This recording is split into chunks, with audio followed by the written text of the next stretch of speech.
ఒక చిన్న ఊరిలో రామయ్య అనే పేద వృద్ధుడు ఉండేవాడు.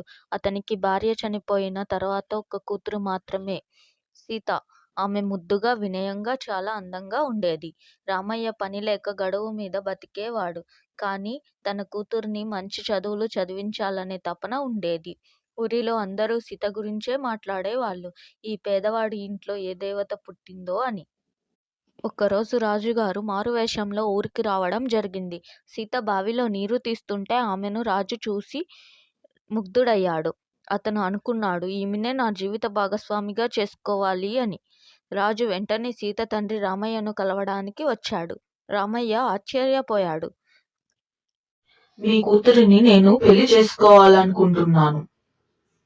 మా పరిస్థితి ఏమిటి మహారాజా? మేము పేదవాళ్ళం, మీకు తగిన వాళ్ళము కాదు. రాజు చిరునవ్వుతో అన్నాడు. నీ కూతురు తెలివైనదని తెలుస్తోంది. ఆమెకు 3 ప్రశ్నలుంటాయి. సమాధానమిస్తేనే పెళ్లి విషయం ముందుకెళ్తుంది. రామయ్య భయపడ్డాడు. కానీ సీత ధైర్యంగా ముందుకు వచ్చింది. రాజు సీతను అడిగాడు. మొదటి ప్రశ్న.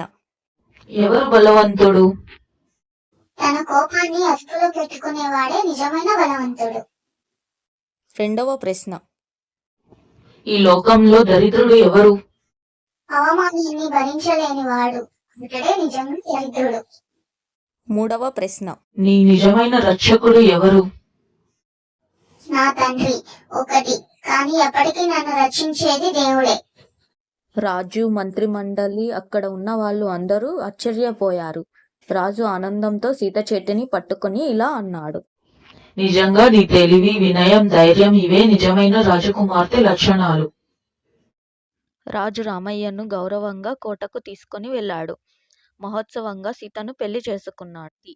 రూపం కాకుండా గుణం, తెలివి, వినయం మనిషిని గొప్పవాడిని చేస్తాయి. పేదరికం కాదు, మన బుద్ధి, ధైర్యమే నిజమైన సంపద. రాజకుమార్తెగా జన్మించకపోయినా తెలివిగా ఉంటే రాజసం వస్తుంది.